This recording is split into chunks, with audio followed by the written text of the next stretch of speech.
할렐루야. 오늘도 말씀으로 주님과 동행하고 계신 여러분을 주님의 이름으로 축복합니다. 함께 보실 말씀은 예레미야 28장에서 30장 말씀이 되겠습니다. 28장은 거짓 선지자 하냐냐와 대결하는 예레미야의 모습이 기록되어 있습니다. 우리가 요즘 젊은 친구들이 왜 랩으로 배틀을 하죠. 이쪽에서 랩을 막 하면서 공박을 하면 상대방도 랩으로 또 그걸 쏘아붙이면서 서로 랩 배틀을 합니다. 그런 것처럼 예레미야가 이제 하냐냐와 예언의 대결을 하게 되는 거죠. 예레미야가 목에 멍에를 메고 이렇게 예언을 하니까 하냐냐가 하나님은 지금 이렇게 말씀하신다면서 예언을 하죠. 내가 바벨론 왕의 멍에를 끊겠다.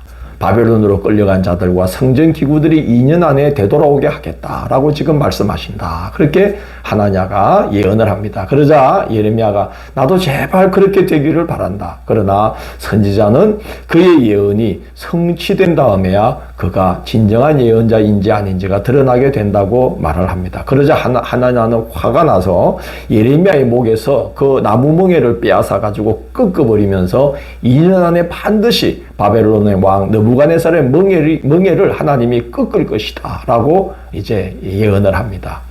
하나님의 말씀이 예레미야에게 임합니다. 하나냐에게 가서 말해라. 네가 나무 멍에를 꺾었지만 그 대신에 내가 새 멍에를 만들었다.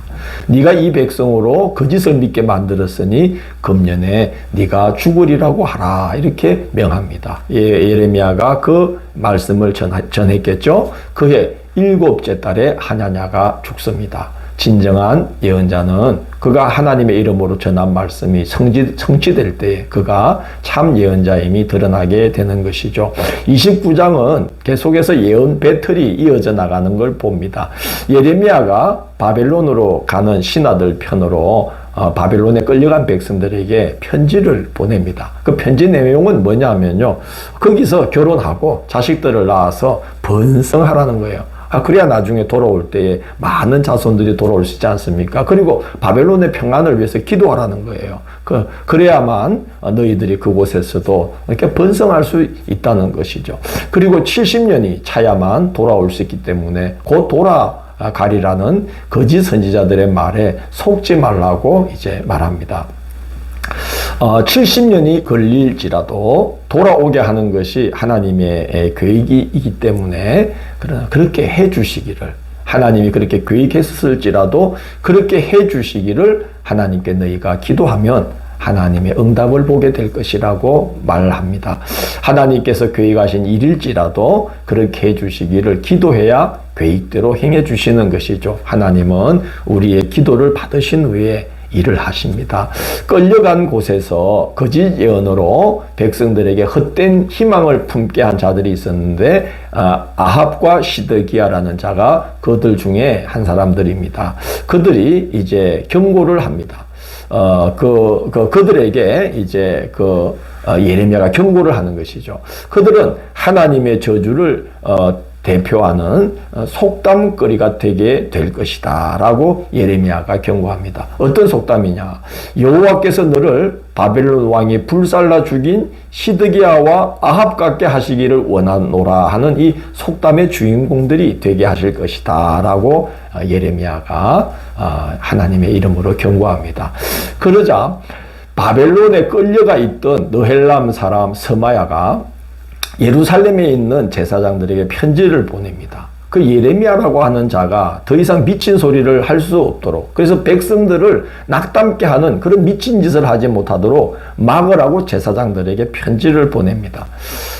예레미야는 스마야와 그의 자손들에 대한 하나님의 경고의 말씀을 전합니다. 하나님이 이렇게 말씀하셨어요. 그의 자손 중에 살아남을 자가 하나도 없어서 내가 이 백성에게 행하려는 복된 일을 그가 보지 못하리라. 이렇게 이제 말씀하셨습니다.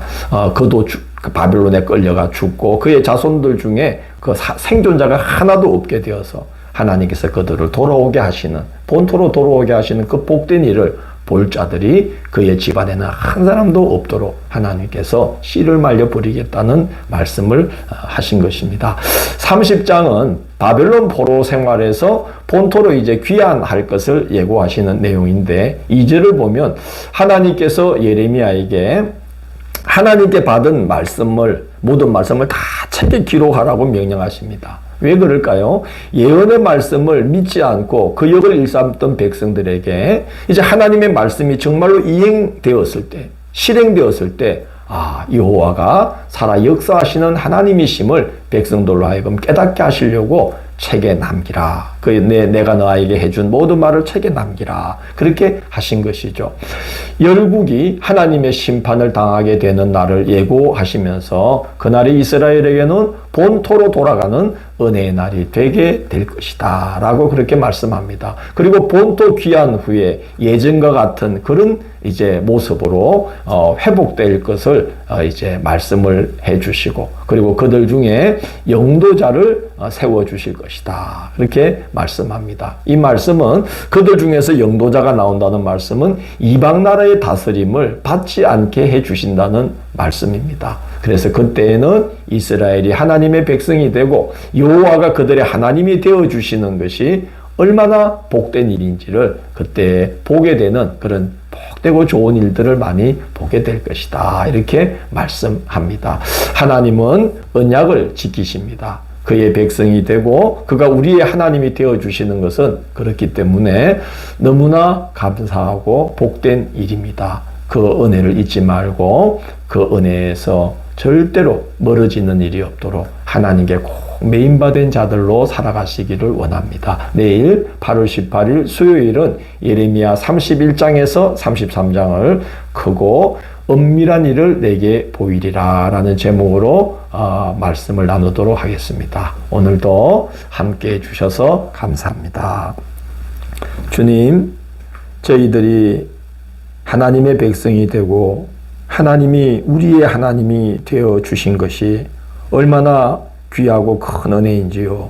우리가 그 은혜를 잊어버리지 않도록 그 은혜에서 떨어져 나가는 일이 없도록 저희들을 항상 일깨워 주시고 하나님의 백성으로 살아가는 이 감사 또 이 은혜 늘 우리가 마음에 새기며 그 은혜를 부여잡고 그 은혜를 의지하고 살아갈 수 있도록 인도하여 주옵소서. 예수님 이름으로 기도드립니다. 아멘.